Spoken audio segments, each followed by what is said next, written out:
ang advice to be single. Ang advice ko sa mga single ay ganito. Kung kaya nyo naman din mag-remain single, remain single.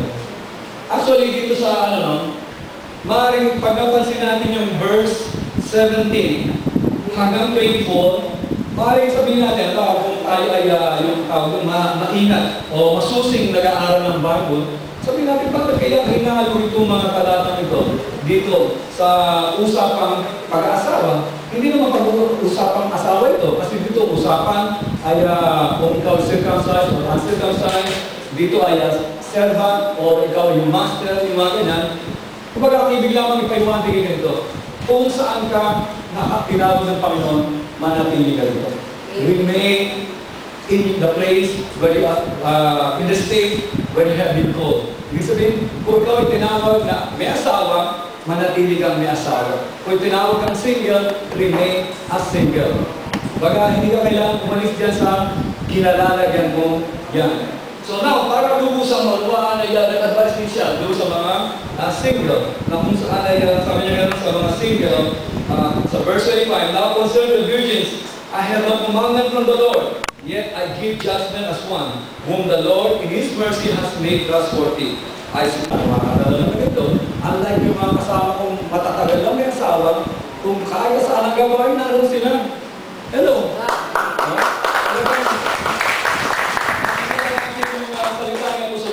Pag single tayo, actually, talagang walang distraction sa paglilingkod, pero pag may asawa ka na, napakahirap mo nang gawin ito. Kaya yung mga may bagong asawa lamang po sa inyo dyan, malilipang mga anak nyo, talagang limitado lang paglilingkod sa ating Panginoon. Kaya doon sa mga single, ang advice ako sa Panginoon, remain katulad ko, na maging single. At nagbigay din naman siya ng payo doon sa mga dating may asawa na naging byuda, o kaya naman nawala yung mga asawa, yung mga byuda, ang sabi nga noon, actually, mas magandang wag ka na rin mag-asawa. Kaya doon sa mga nagbyuda po sa inyo, ay ang advice ka po sa Pablo, actually, remain as you are. Hello? Kaya, ito may mga mag-asawa ka, payo nila yan, hindi yung payo na nagagaling sa Bible. Ang payo sa Bible, wag ka na mag-asawa. Amen! Para sa single girl. Yun ang pero kung hindi mo makayanan, walang masama rin mag-asawa. So, hindi extreme. Kung sa kasakaling kayo ay nag-asawa, yung mga nag-byuda na dyan, bagay ang estimate ko, basta hindi pa 16, no? Pag hindi pa 60, pwede pa. No? Pero yung mga 60 na, huwag mo nang pangarapin pa. Kahit na anong ganda mo, basta 60 ka na, maganda na remain as you are. Pero still, ang Bible natin kasi nagtuturo si Apostol Pablo, remain. Kung nasaan ka na dyan ka na, mas maganda yan. Kasi mas liligaya ka raw. Okay, so lagay natin sa lesson para doon sa mga lawanan. Narito yung lesson natin concerning it's good to marry. Okay? Okay, it's okay. Hindi naman, ayun ang sinasabi ng Bible, it's good to marry talaga. Alright, so it's good to marry, letter A, to avoid fornication. Maganda ang mag-asawa para maiwasan natin ang sexual immorality.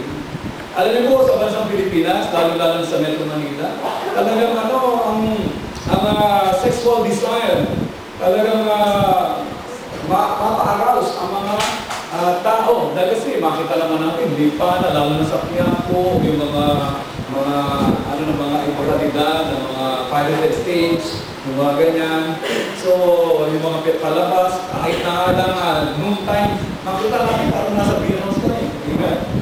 Pero wala magawa mo rin, no? Ang inaano na naman na tayo ay nasa modern na panahon. Gano'n lang inaano. Pero kahit na paano, yung po ay nakakapag-ignite doon sa mga tao para pumasok sa mga sexual immorality. No? Sa ating sa ibang bansa, makita naman natin, sa kanila, yung mga kissing scene, halos wala eh. Di ba? Kasi nga, iniiwasan nila yung mga ganitong provoke nila, yung mga tao nila sa kasalanan. Pero sa atin, marami na tayo, medyo westernized, gaya sa mga Amerikano, masyadong wild yung mga pinakikita sa atin. Minsan wild na, pero hindi pa nasesensor. So yung mga ganyan, actually, nagtutulak lahat yan sa sexual immorality. Kaya kung wala kang asawa, saan ka hantungin na, di ba? Kaya ngayon, sabi gano'n, it is good to marry to avoid fornication. So ang kagandahan ng pag-aasawa, may iwasan ng isang naglilingkod na siya ay pumasok sa sexual immorality. Pag sinabing sexual immorality, ibig sabihin ito yung sex outside marriage. Yung mga ginagawang sex act na hindi sa asawa. Pag asawa mo, ang isang tao, hindi yan fornication, hindi yan immorality. Yan ay mabuti. Kaya natin lang. It is better to marry than to burn. Ang sabi gano'n. Kaya it is good to marry, dahil kasi it is better to marry. Actually, ang sabi, better to marry than to burn. Ibig sabihin, hindi niya ibig sabihin, it is better to marry than to remain single. Hello, once again. Ang tinuturo niya, better to marry kasi in contrast sa nag-aalam na nararamdaman ng isang tao. Alam niyo po, pagka nag-aalam ng talagang dadaling na rin naman yan sa bagay na hindi maganda. Kaya pagka yung mga lustful desires ng tao hindi na makontrol, papasok din naman siya sa sexual immorality or fornication. Kaya ang advice niya, mabuti pa nga na mag-asawa kaysa naman masunod. No? O nasusunog na siya. Kaya yun po, yun ang mga makita natin is good to marry. Kaya sabi nga ng ano, sa third na ay Paul. Paul, what's Paul? Okay. Another point. Wala, yung may kanya di ko alam.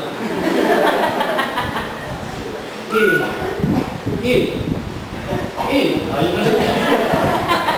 Ano ba yan? Okay, so pag-pray natin ang ating ano natin. Letter E is A1. Wala. Alright, so let's A1. Letter F is flower of age as Christ. Pagka lumagpas na yung kanyang kasimulan, kayo mga kababaihan, actually, merong panahon.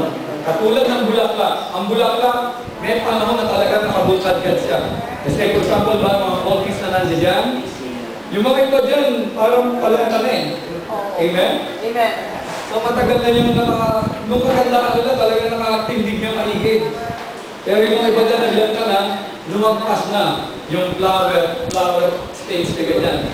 Sabi nga pag lumagpas daw yung kasibulan ng yung kagandahan, yung edad, nasa 8 bulan ka na, it's good to marry.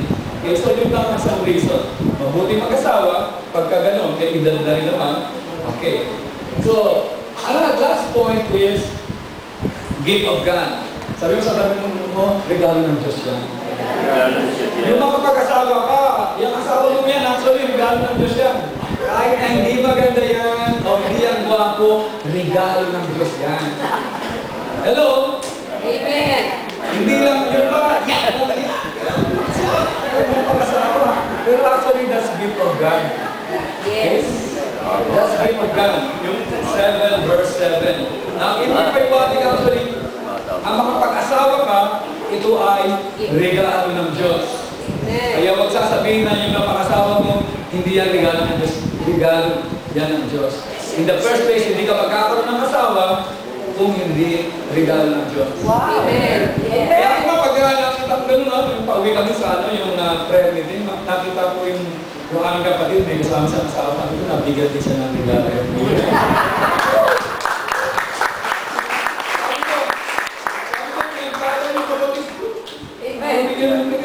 Yes. Now, paano nangyari ito na walang mga laman yun? Kasi, it's good to marry ko, konting purpose na. Yung iba, pinilit ko nga. Kaya may code yan, pinilit kong hanapin para lang talagang mayroong mga dahilan na mabuti ang mag-asawa, mabuti. Pero makita natin, mabuti lang mag-asawa to avoid fornication. Mabuti mag-asawa tayo sa mag-alag ka. Mabuti mag-asawa dahil sa matanda ka na. Mabuti mag-asawa. Mabuti mag-asawa kasi regalo din naman ng Diyos. Okay? Now,